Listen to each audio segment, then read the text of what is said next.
It's actually really great vineyard up in Mendocino County, and the bear kept coming in and destroying the fence.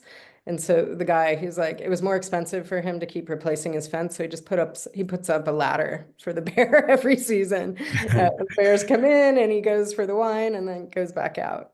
It's fascinating. So people are really working with a system rather than trying to change, like trying to kill all the animals.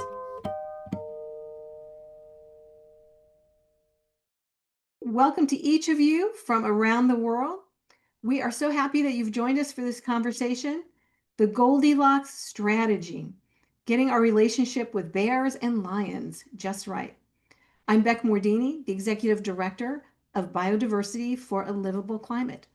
Since 2013, Bio for Climate has been sharing the science and the stories of the power of restoring ecosystems to cool our warming planet and mitigate climate disruption.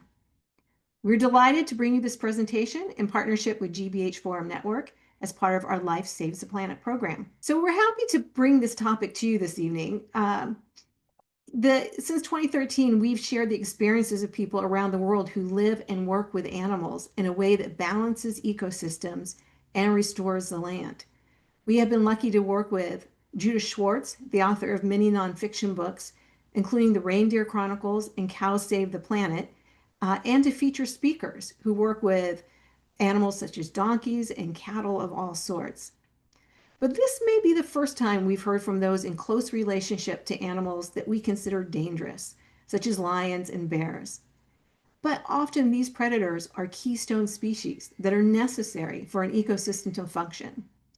So I'm thrilled we're having a conversation today that can help us reshape our relationships with these animals, moving from fear to partnership. Leading our conversation is Tony Eprile. Tony is a South African novelist and photographer who lives in Vermont. His novel, The Persistence of Memory, was a New York Times Notable Book of the Year, among other awards. His writing and photographs have appeared in O Magazine, the New York Times, Details, The Nation, Discover, and more. He has taught the Iowa Writers Workshop, Lesley University, Bennington, and elsewhere. Tony, welcome. And would you like to introduce our guest for this evening? Feeling like I'm the least interesting person in the room here, which is a good feeling. I'll start with Dr. Andrew Stein, who is the founder and director of CLAWS Botswana, which is an organization that works with cattle herders in Botswana to both keep them safe and their cattle safe from lions, and to keep the lions safe from retaliation from the herders if they feel endangered from them. Andrew has over 2 decades of experience studying human carnivore conflict, from African wild dogs and lions in Kenya and Botswana to leopards and hyenas in Namibia. And I know from our conversations that Andrew did his PhD fieldwork in the Soutpansberg in South Africa, where he was tracking leopards on foot, which takes a great deal of courage, I have to say, because leopards are extremely powerful and stealthy hunters themselves. So I'm sure there were leopards tracking you at times while you were tracking them. Andrew has published a dozen scientific articles, organized a field training course with the Smithsonian Institution, and been featured in wildlife documentaries on National Geographic Wild and BBC Wildlife. He's also a member of both the IUCN Cat Specialist Group and advisor to the Asian Leopard Specialist Society. And Meghan Walla-Murphy, I have known for, I don't even know how many, 15 years now, something like that. Meghan is a biologist and a teacher and a extremely skilled animal tracker who has worked with tracking specialists, including the San Bushman people. And Meghan is currently also working with the Kamani San in the Kalahari region. Meghan is lead of the North Bay Bear Collaborative, NBBC, with over 15 member organizations, including tribes, vineyards, ranchers, NGOs, county, state, and federal agencies. Meghan also works with tribes and fisheries for the reintroduction of sea otters, meadow restoration with the Klamath tribes, and is adjunct faculty at her local college. And Meghan, I know, always has interesting stories to tell. One popped into my head today, which was a memory of Meghan saying how she was taking a tooth sample from a tranquilized mountain lion. And all of a sudden, the mountain lion opened its eyes. Which is a very uncomfortable moment because you don't want to over tranquilize an animal because you put them in danger. But having one wake up with a bad hangover and you're the nearest person is not a good thing. And fortunately, it closed its eyes again and went back to sleep. So on that note, I'd actually like to start with Andrew just talking a little bit about the work that you do and introducing yourself to the audience here. Thank you, Tony, and thank you for the opportunity to share our work with this audience. I'm really excited to be here. Thinking back to those days in the Salpinsberg with leopards, courage wasn't the word, maybe ignorance and sort of youthful, youthful stupidity might have been a better description. Currently, though, I've started an organization called CLAWS. It stands for Communities Living Among Wildlife Sustainably. And we're based in the northern Okavango Delta in Botswana. When we started our program, it was in response to devastating poisoning events that were targeting lions in retaliation for livestock losses, affecting species beyond lions. Of course, any poison carcass had dozens of endangered vultures around it.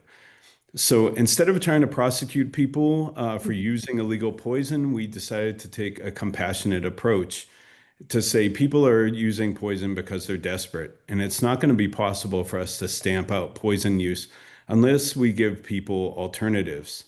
So we started with a two-pronged approach using technology, including putting satellite tracking collars on lions and building with colleagues from the University of Siegen in Germany, a lion alert system. And with this system, when lions get close to villages, people in those communities actually receive alerts with the name of the lion and how far away it is so that they can take preventative action. But at the heart of what we discovered is that people in these communities in the last generation have stopped herding their cattle in traditional ways. The young herd boys, 10, 12 years old, are now in school, and adult men in the village didn't want to do the low status position of a herder. So we rebranded herding. We worked with Conservation International starting to implement herding for health. And with this, we named the herders eco rangers. We gave them training in rangeland ecology, basic veterinary care for cattle, and strategies for mitigating conflict. And we asked those communities to elect grazing committees that determine where these cattle should go by season, knowing the area much better than I do. And what we've learned in the last 5 or 6 years is that with these eco rangers, we've actually reduced conflict. We've only had a couple conflicts in the last 3 years. We've certified the herds as wildlife-friendly beef, and now we're selling that beef at a premium price to luxury lodges in the Okavango, turning a negative into a benefit for people in these villages. And as we look at this picture now on the screen, the lion in the foreground and the cattle in the background, this is really the landscape where we're operating. And people and cattle and lions have coexisted in this area for hundreds of years. And so this is not an uncommon story of Africa, but actually, a story that's gone on for a very long time. And that coexistence is central to what we are trying to promote. Great. Thank you, Andrew. That's wonderful. And I'll have Meghan talk a little bit about your work. Right. Thanks, Tony. Thanks, Andrew and Beck and Annie and all the people who have come together to bring us into the same kind of virtual Zoom room. So interesting, this medium that we get to be on. Yeah, and Tony and I have known each other a long while and have certainly shared a lot of stories. So my work, I'll share a little story. So when I was in school, I was actually working on elephant, seal mitigation, and not mitigation, but looking at their populations as they were growing. And at the time, I was 22, and we were capturing elephant seals and bringing them into labs. And I remember thinking how amazing it was. I was so excited to be that close to wildlife and touching them. And then I remember looking at this elephant seal in a bathtub, and I was like, wow, if this was a human, I'd be in jail right now. And at that time, which was the early 90s, nobody was talking about that kind of dysphoria I was experiencing, the unrest in my own heart. And so I actually went on this big trajectory off of wildlife research for quite a while, even though I believed the work that we were doing was really good. It was about genetic bottlenecking. But as I kind of peeled away from that very traditional wildlife research route, I started learning from a lot of indigenous people all around the world and was tracking animals in the very, very old school way. Kind of, it sounds like what Andrew was doing with leopards. And I was following them by their footprints and had, just this enormous gift of learning from masters around the world and learning about plant medicine and herbalism and storytelling. And it was almost like being in summer camp, starting fires from friction and tanning hides and all that good stuff. And I'll shortcut to the end of the arc. But through that, I actually ended up going back into wildlife research using a lot of non-invasive methods, such as tracking roadkill data, cameras, and now AI's got all kinds of really interesting ways to look at coexistence models. But primarily, I got into wildlife corridors and habitat, just because when you're following an animal on foot, you see really how important their ability to move becomes. So getting back into wildlife rescue or not rescue, but restoration and such. Of course, the bears came into my life and a lot of other wildlife. But what I really started learning from all my time with indigenous people was that for thousands of years, people have lived with predators and they have figured out techniques that are buried or forgotten. And so I live in Northern California right now, and the grizzlies have been extirpated for about 100 years. 1924 was the last grizzly in California. Maybe you've heard the quote, nature abhors a vacuum. And it does, as far as my understanding and what I've experienced. And so what we're seeing right now in this very highly populated area of California around San Francisco Bay, black bears are moving in. And this is just a little sweet photo of a female bear. I got to see her mate not once, but twice with another big old male. And that was fascinating. It was sad. The little male that she had been mating with before got pushed off by this big guy, and he looked very sad. But as you can imagine, and I cheekily say, the Bear Nami is on its way to working and living with millions of people in the San Francisco Bay Area. So a lot of my work is what we call the North Bay Bear Collaborative, and it's really, truly a collaborative of all of the different, what we like to say, stakeholders or people who are living with bears.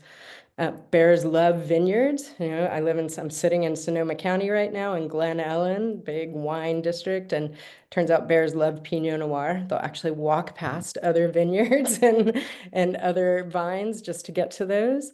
And but we also have a lot of ranchers and chickens. We have a lot of people per se. So we are looking at really progressive ways of getting to live with these bears. And one of my biggest, greatest gifts is this ability to work with tribes. I work with them on a lot of different projects. I'm an independent contractor. And in working with tribes, we're learning these old ways that still the elders are remembering. And they remembered how to live with grizzlies. So it's just remarkable. And I get to bring tribal youth in to interview their young their elders to tell the stories. And this is one of my favorite stories. So this is obviously a mama bear and her two cubs. This picture actually happens to be in Yellowstone. And people often ask me, well, why bears? And one of the things I love about bears is they teach us about boundaries and how to have good boundaries. And if you don't have boundaries with bears, maybe you've seen them lean into a tree or something, and oh, that tree just topples over. So bears really ask us to have boundaries with them. And I was watching this mama bear who happened to be right along a roadside, just about 10 feet away. That's a really important piece. I'll get back to that in a minute.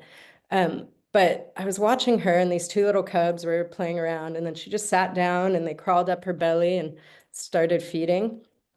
And then they started tussling with each other, and I could hear they were kind of like messing with each other, and I could hear her growling at them, like kind of like, knock it off. And they stopped and calmed down for a little bit, and then they started again. So they weren't really nursing, but they were kind of there. They were still certainly attached to her, and she growls again. And they calmed down. And then the third time, one of them must have bit her because she yipped. She was like, "Meow." And that was it. And she was done. And she had great boundaries. And she stood up, and both those little baby bear cubs just rolled off her chest and down the hill. And I was like, oh, right, boundaries, good mothering. So that was a really important lesson for me. But the other thing that I have been seeing over years of tracking bears is that the bears are learning how to live with us faster than we are learning how to live with them. And I would say that's probably all animals. They've figured us out pretty quickly. And so what we see now in Yellowstone and places is that the bears will use humans for protection. And these roadside bears, whether it's grizzly or black bear, like to post up along the roads, especially when they're injured or feeding or have young, because they know that other larger bears or predators that may interfere won't come near the humans. So they're using humans as protection. And there's millions of examples of these old ways in which humans and carnivores, but all animals live together. And so I feel really thankful for my work that I get to continue to learn and expand this idea of coexistence. Thank you, Megan. That is a really important point. It gets me thinking about, as a kid growing up in South Africa who really wanted to be a game ranger or a naturalist. I couldn't decide one day to the next.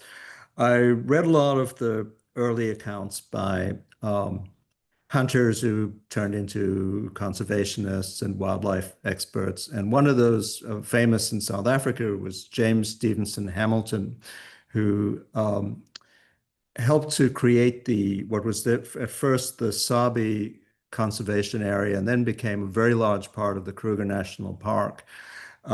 He is known to the Tsonga people as Skukuza, meaning he who turns everything upside down. And that was because he basically cleared all the people out of the area that they had lived in for hundreds of years, raising their cattle, interacting with the animals. And they either became poachers who had to be shot at, or they became guides and guards. I don't want to disrespect him too much, because the Kruger Park is a wonderful place I've always loved as a kid. And I know that Stevenson Hamilton learned the Tsonga language, learned the culture, but he was part of a way of thinking that really emphasized that to protect the animals, you've got to get rid of the people, or to protect the people, you've got to get rid of the animals.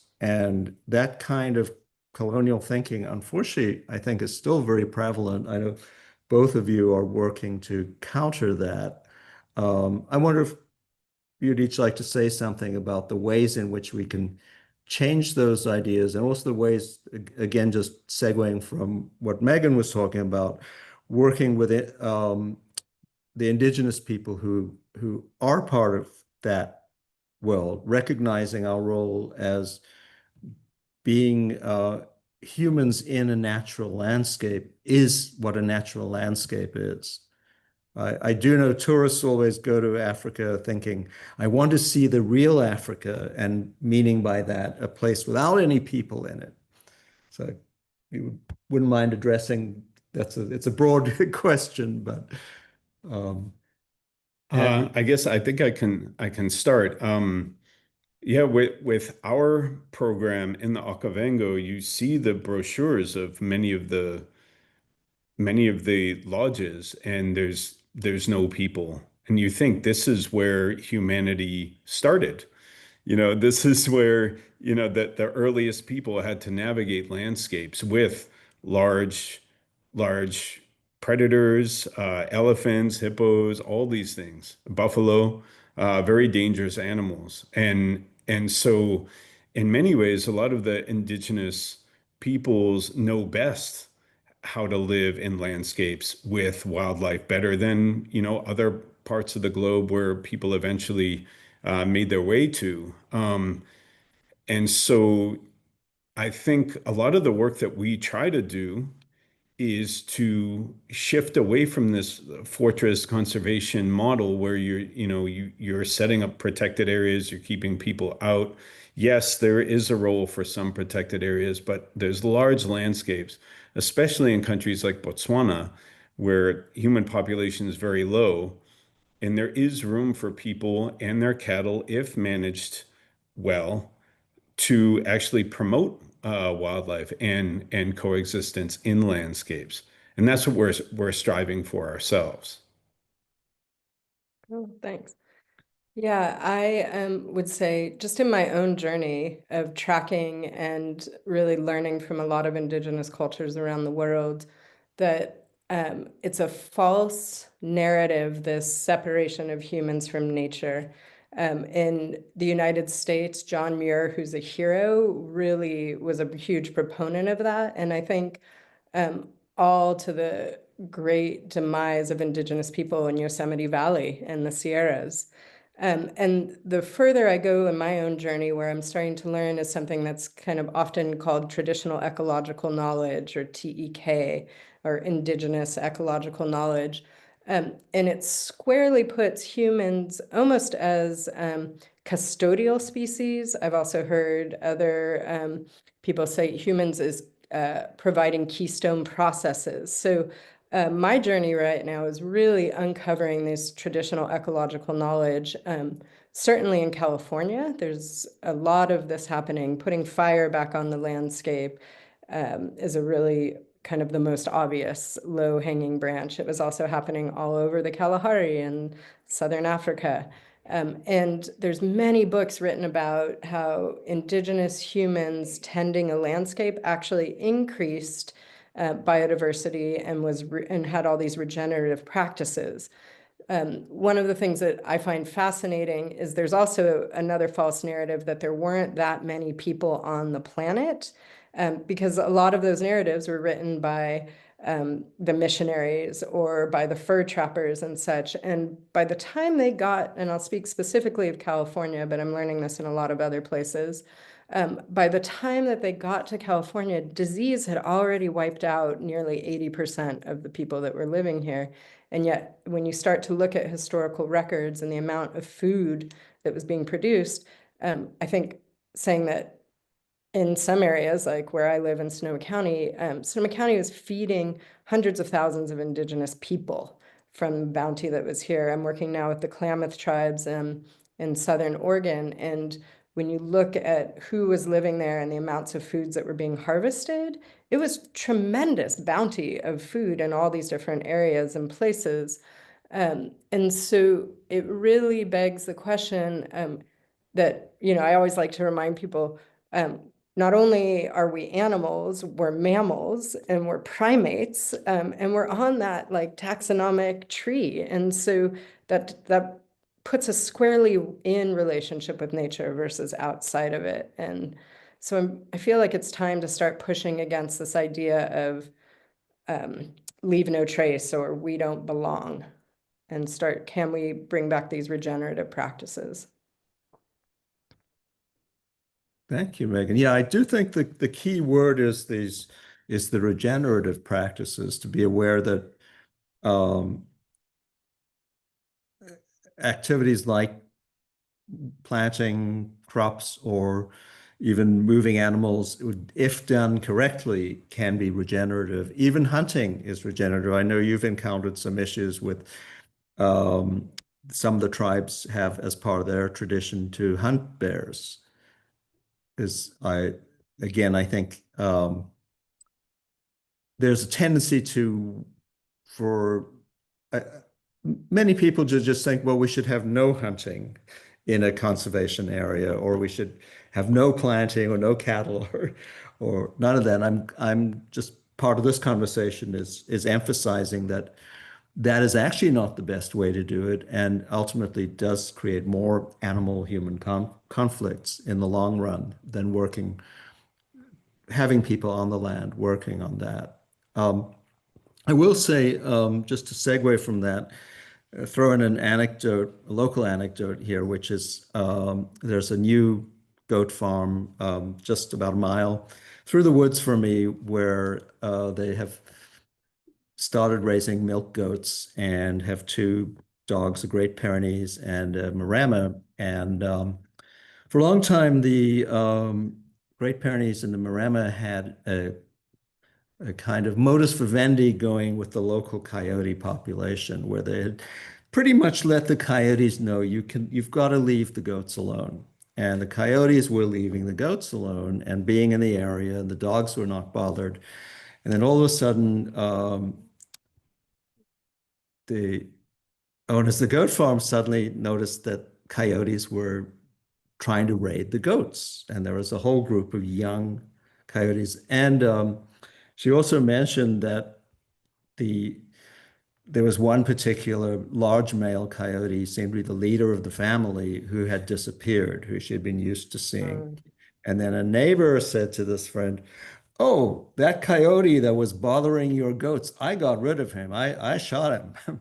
And he's acting like he's done a huge favor by essentially changing the pack dynamics here. And it's created quite a bit of problems. I think the dogs are figuring it out, the new coyotes are, but it's an awareness that sometimes also anything we do changes the dynamics of the animals there. Any things you would like to add on that? I know Botswana, there's been a long conflict. I don't know if conflict's the right word, but just trying to sort out how do you have a country with a very large cattle being a major part of the economic system, and also keeping it, the wild, beautiful place that so many people would love to go to, and that's part of its economy as well. Yeah, it's interesting, the story that you share, because when we first started in talking to people and how poison was being used to eradicate lions, one of the key things that we wanted to share about lions is their individual nature. Anybody that has a dog or a cat in their home knows that animals have different personalities. So when we started putting tracking collars on the lions, we would go to the villages and do a naming ceremony and ask people to name them in their local language so that we could share the stories and the dramas of the lives of these different animals. And as part of our alert system, when the alerts come in, they get the alert with the name of that lion. So they can actually follow along to understand, like, okay, this animal is more likely to come into our area. And so let's create non-lethal strategies for managing that potential conflict. Whereas the other lions that we've named, we haven't gotten alerts for them. They're maintaining a territory. They're not causing conflict. If we just eradicate all lions, we create, the vacuum. And all of a sudden, other lions come into the area that we don't know. We had one example a few years ago. One of the lions, his name was Mutlawankanda, which means the farmer. And one of the community members shot him. And I went to a community meeting soon after that, and nobody would tell us what happened. But in that meeting, people from the community pointed him out and said, "Why did you kill Mutlawankanda? We knew him. We knew where he was going. And now we don't have anything, and a new lion's going to come in, and that's going to cause problems for us." So sharing information as researchers, as conservationists, is central to any sort of conservation effort that's going to work in these like rural and indigenous communities. I agree. I'm not sure. It's such a I'm powerful not sure story. what I should address. No, it's such a wonderful, powerful story because um, I think part of this is that one of the keys to humans and animals living together is getting to know each other. Mhm. And that's, I know, something both of you are doing in your work. How do we get people who may not be familiar with animals to start recognizing and seeing them as individuals? I know the story you just told illustrates some of that. Yeah, I would say, I cheekily say sometimes people say, well, what do you do? What's your work? And I'm like, oh, I slow people down so that they can listen. So I do spend a lot of time helping people to come into relationship with where they are. And I'm certainly in the US where a lot of my work is based, not all. People have forgotten to know what's outside their door, whether they're in Oakland, which has a lot of wildlife, downtown Oakland, or in Yellowstone. And the opportunity to slow down and to understand that we're part of a much larger system is a really important way to have people start to see what happens when you get rid of the known relationship, right? Such as, I can't pronounce his name, the farmer lion. Wakanda, yeah. Yeah. And um, and I think what I find is when I slow down and really start to listen to the elders that I'm working with, when you look back, all of the stories of coexistence have something to do with, oh, we knew that animal, even if it was thousands of years ago, and they were all talking to the animals, and they all knew each other, like when they were bumping up against grizzlies, and I certainly have done this when I've bumped up against bears too, is I'm like, oh, hey, I'm here. I mean you no harm. I'm just going to get out of your way, and there's something in that old language or that old relationship that really flips things around. And I think that's a key thing that is lost I mean, I definitely believe in science. I am a scientist in some hats that I wear. And I think there's a place where those two things can coexist with each other, relationship and really good data and technology, callers, all of that kind of information. So I think the question is, how do we help people to not be in a place of urgency all the time and to slow down?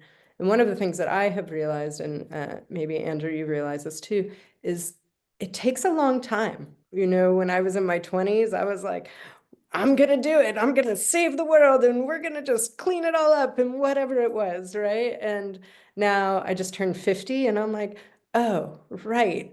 My job is to make it easier for whoever's coming behind me to do the work that I have started doing. And I found that when we slow down and really take the time to go to the community meetings and have meals with people, the change that I, and maybe you too, Andrew, are able to make is more indelible, like a little bit like water over stone versus like flashy, quick change with a shovel, And so, and I think as I learn more about this traditional ecological knowledge, which is happening all over the world and I'm learning a lot. My grandfather was from the Carpathian Mountains in Slovakia. They have been living with brown bears forever. Like there's never been a period of not living with brown bears. And there's all these techniques of how to do it. From shepherding and herding to, I saw one video that a bear was up against somebody's front door and they opened the door and just like tapped it on the shoulder and off he went, because there's this old relationship of people knowing how to live with each other. So I think if we can recognize that things need to change, but not come to it out of fear and urgency, it goes a really long way. And I think our getting to know the animals goes along with the animals getting to know us. So Mhm. just raise a question to me about how much timing is involved in terms of preventing some of the kind of bad outcomes that happen by early intervention with animals. How much does that help to prevent some of the more unfortunate human-animal interactions? So in Well, a way, the animals are learning about us and not knowing this yeah, is a dangerous situation to get into, or this is a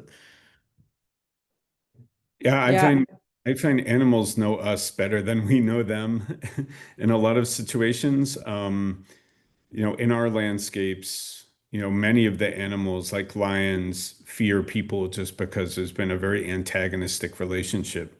During COVID, for example, in Botswana, there was a curfew, and what would happen is like at 8 p.m., everybody had to be indoors. And lions immediately became active, and you could see it in their tracks. And they started coming closer and spending time in the roads and everything. When, the second the curfew ended, they kind of reverted back to other behaviors that they had before. It's really interesting. They study us. They know us actually quite well, in mhm. many circumstances. Yeah, I would agree. I think that the animals are moving and adapting, like that example with the bear on the road, and there's many, many examples of that. And allowing for the animals, and it kind of comes back to that idea of having good boundaries, saying, no, this is not appropriate behavior. I have the great privilege of working with the Bushmen in the Kalahari, and they have long history of living with lions. And I have seen them talk to the lions, and the lions look up and they just walk the other way because there's some kind of ancient agreement there that has been made. And while I would like to say I would love to teach all of the Bay Area how to uh, live and talk with bears, it's not going to happen, right? And so there are also, in my case here, we're trying to be really proactive because the number of bears coming into our area is staggering. There's 85,000 estimated black bears in California. That's a lot of bears with a lot of human garbage, right? Like, just to be really clear. So part of my work is training humans. People are like, oh, you work with bears. I'm like, no, I work for the bears to deal with the humans. Like, I work on behalf of the bears.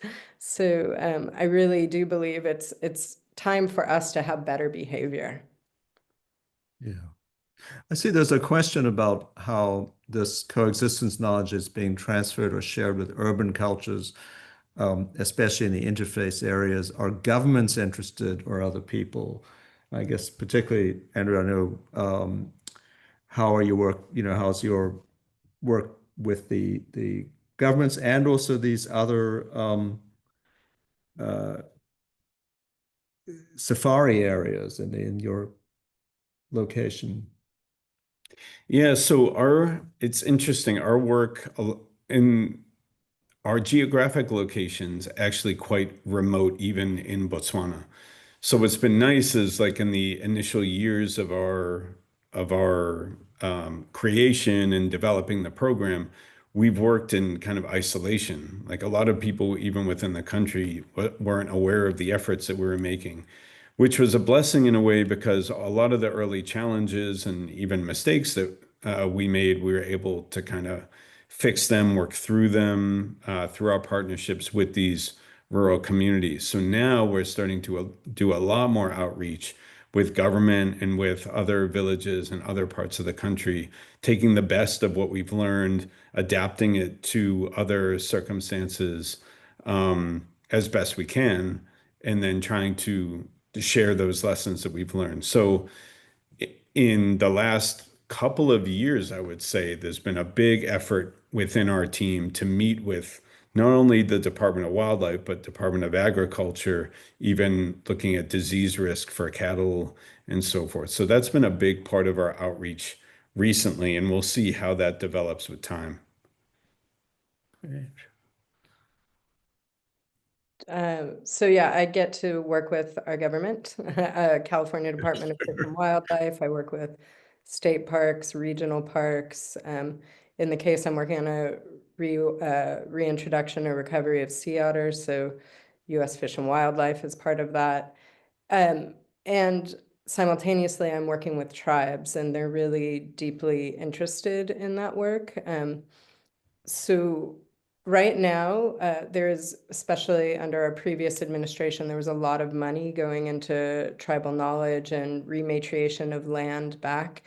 And so there's many, many grants that are now moving forward. So that's really fascinating and a great thing that's happening and still occurring, especially state by state. The 30 by 30 policy that's happened has been such a benefit to that. That transmission of knowledge also is largely through collaborative effort, and I'll do talks with tribes. Right now in our local college, I'm teaching a traditional ecological knowledge in mainstream conservation class. It's the first semester. We'll see how it goes, but it seems like it's getting some good traction.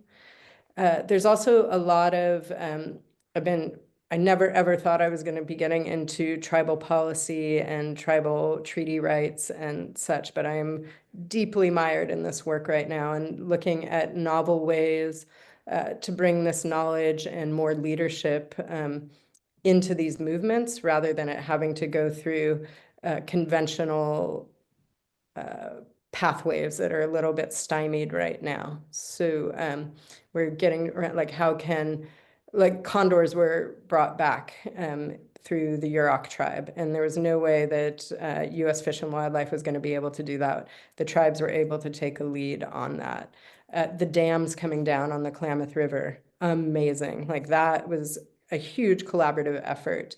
And I really think that right now, single species models that don't look at whole systems or just one agency working on something doesn't work. We really need these collaborative models. And so tribes are really forward and center, at least in my work, and certainly on the West Coast of the US right now on that.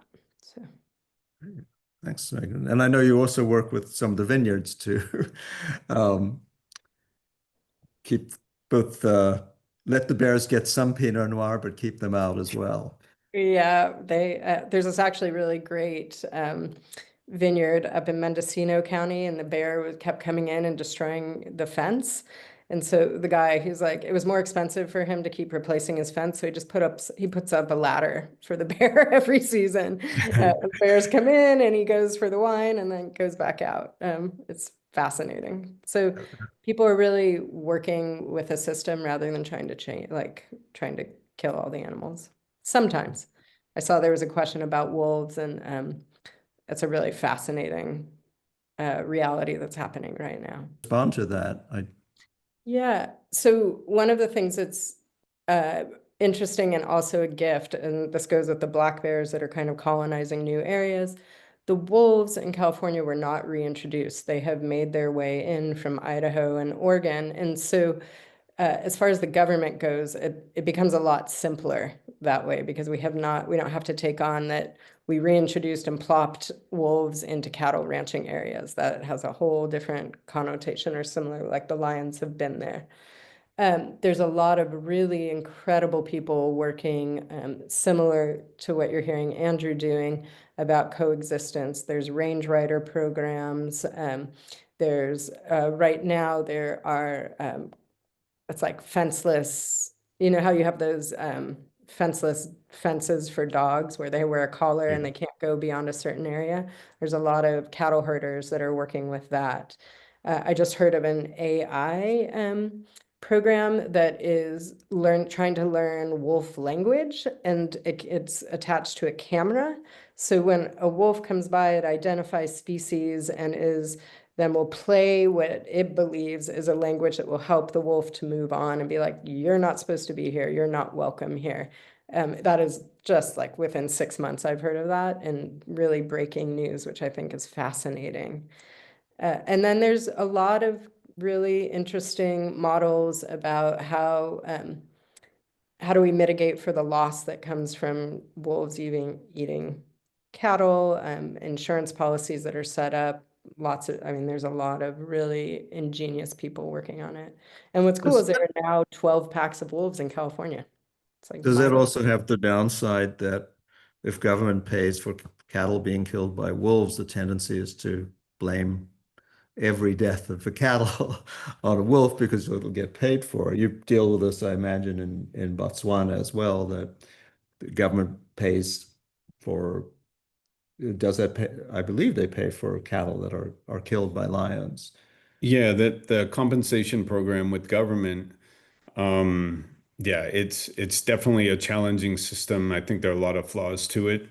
But currently, because people will get paid out for certain predators, but not others, farmers will take a chance, even if their cow is killed by a hyena that isn't paid out by government. They'll say it's lion, hoping that there isn't sort of a follow-up investigation from a under-resourced Department of Wildlife official. They'll just say, "All right, well, we'll take the claim as it is," and then eventually that payout will happen. So compensation, yeah, I think on its surface is like an idea because government's supposed to be responsible for wildlife, but at the end of the day, I think it's a very flawed system, and it can even sometimes reward like bad behavior on the human side. One of the compensation programs that I heard, because I agree with you, it's a slippery slope. I got to sit in on a conversation between wolf biologists and ranchers and environmentalists in Montana in the early 2000s, so not long after they'd been reintroduced.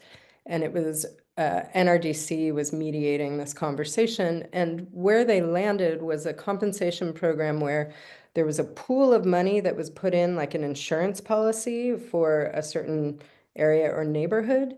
And if somebody's cattle was eaten by a wolf, they could pull money out of the pool. But if the ranchers took appropriate behaviors for deterrence and reduced their attractants, that money still stayed within that community. And then whomever was part of that community then got to decide how that money was split up amongst the neighbors. So it could be new fencing, or you want to paint your barn, or you have, something. And so it had the added benefit of that the money could be used in another way rather than, and it actually rewarded not having your cattle killed to some degree. So, but I agree, the better we can get and the more creative we can get, it's kind of fun that way. Like it's I a want to puzzle. jump to a question that I think is at the heart of this whole discussion too. Someone described the short version of Carrot's question about wolves is what happens to the ecosystem and climate if we don't protect these species? You want to take Yeah, that? I think for lions, it's really interesting as we got further and further into the herding piece of the program because we realized that people monitoring the movement of their cattle and moving them around is central to protecting them from lions. But in other systems where buffalo have co-evolved with grasses, where they're moving in large herds and moving around that landscape, leaving fertilizer in the form of dung and trampling seeds into the soil to actually regenerate that system. It's really the lions and hyenas that keep those buffalo moving. So in a way, like what we're trying to do is mimic like natural movement of large herds of herbivores. You remove lions from the system, then those herbivores may not move as frequently or as often, and the system that has evolved with all of these species in place starts to break down or move in a different direction that may not be predictable and may not be beneficial. So I think that it's really, really important to protect some of these species, even if there's not a clear answer to the question, what is the ecological benefit? Because there may be something underlying that we don't really understand until it's too late. Aside from the fact that, of course, like the economic benefit of lions to Botswana and other African countries, but for me, I mean, a world without lions, a world where you're in the African savannah and there's no chance of hearing a roar at night, like that's not a world I want to be in. Like they speak to something deep within us, even beyond economic benefit. Yeah, and I would just add, certainly I can get into some of the ecosystem benefits, but I would just say something that's so key to me is just the inherent right for these animals to exist because they Yes. are alive and they are our kin and we're in relationship with them, to me is tantamount. But It's very similarly, as Andrew was talking about, it was the wolves that were moving around our game animals and our herbivores and delivering all of those things that Andrew was speaking about. But what a lot of people don't realize is grizzlies will kill cattle, and it's happening. I have a great friend who's an amazing rancher in Montana, but they don't kill them on the big plains because they can't get them. The cattle just move, but they do sit in the willow where the water is, right? And so the cows are really tentative to go into the waterways because that's when they do get eaten by grizzly.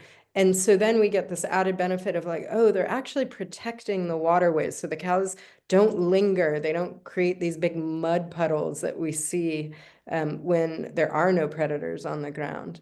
Or in my case right now, and you'll see the collapse of our nearshore coastlines from Oregon all the way down to Mexico with the loss of the sea otter from what I like to say is the furpocalypse, from fur trading came in, and we have now seen the decimation of our kelp beds, and I could go on and on. And so in all of these systems, when you lose any player, maybe it's a butterfly that we don't know about, or some kind of mycelium, or in this case, a large predator, you lose the diversity and vibrancy of something. And it's a little bit like if you imagine losing a generation of people, of humans, like if you lost all the elders, we would lose something in our own culture.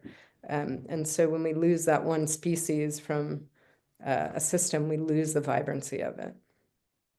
Great, thank you. It looks like we're getting close to the end of the session. I did see a question about safety concerns of people, whether it's coyotes attacking backyard pets and children, or mountain lions, or lions, or wolves. Any last minute useful advice on that, or how do we live with this situation?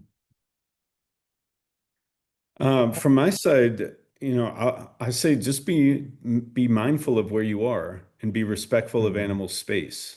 The only times that we see lions attacking people in our area is when people are hunting them down on foot. So most people live in that landscape with lions that are moving around, and there is very few attacks. And it's only that they're following and pursuing, and a lion will eventually turn around and maybe scratch or bite somebody. And most of those attacks are not fatal, which tells me that the lion's not actively trying to kill that person, because it'd be very easy for them to do it if that's what they wanted to do. So I think just being mindful in landscapes where there are animals, looking in the environment for tracks and signs. And then if you know that they're around, just give them ample space. You've talked about like speaking to the animals. I think that certainly helps, just to give them the opportunity to make a decision about how to move away or give space to us. But I'm sure you have like lots of experiences as well. Yeah, I mean, I would ditto everything you said. And I would say animals are speaking with us all the time. It might not be in English, but their behavior tells us a tremendous amount. And maybe you've walked into a room when you were a kid and you knew your mother or a parent was pissed and you didn't even see them. And you're like, oh God, what did I do? And Right. because their body language is exuding a message. And animals do that with much clearer than humans. So I'd say pay attention to body language. Don't corner animals. I mean, squirrels are crazy dangerous. People ask me after humans what I'm Yes. most afraid of. It's raccoons. Like, forget it. Don't corner a raccoon. You won't win. So don't corner animals. Listen, pay attention. And like Andrew, I don't want to live in a place where there are no predators. I am thankful that I have to be alert and aware and humbled every day. Yes. And it's a huge gift to be put in my place. So I'm really thankful that we get to live with things that can kill us, perhaps. That's a terrible way to end this, but yeah. It's it's a very good way, and it comes back to what you were saying earlier about learning to slow down and listen to the landscape and recognizing our part in it. I think a lot of these negative interactions come about because of the amount of pressure we're putting on the animals themselves and not recognizing how they're responding to that. So it's, you know, that to me is ultimately the best message I can think of, is just to remind ourselves of how important and how much part of being human is recognizing our being part of nature. That's the perfect last words, if you ask me, Tony. Thanks. Unless there's any more comments from either of our speakers. Yeah. Thank you all. Thank you so much for reminding us that we are part of nature, even the dangerous parts of nature, and that we can coexist. We don't have to destroy what we feel threatened by or what's dangerous. And that there's, I just loved what you shared about the indigenous knowledge, thousands of years of knowledge, and that we're listening for that now. That's so important to the work that Bio for Climate does, because we know that these healthy ecosystems help regulate the climate. Like you were talking about, Andrew, they keep the soil moist. They make it possible for the plants to grow and for transpiration to happen and these ecosystems to be healthy. So I really appreciate that perspective. I'd like to thank GBH for hosting our wonderful talks in this series of talks. We have a playlist on our YouTube channel that points to all of the talks we've done in partnership with GBH. It's called the Life Saves the Planet playlist, and please take a look for other great biodiversity-based talks. And I also like to invite everyone to join our mailing list and to look for the courses that we do. We have deep dives into all these topics, and you get to know nature from the mycelium up. And so please join that learning community. Thank you, everyone.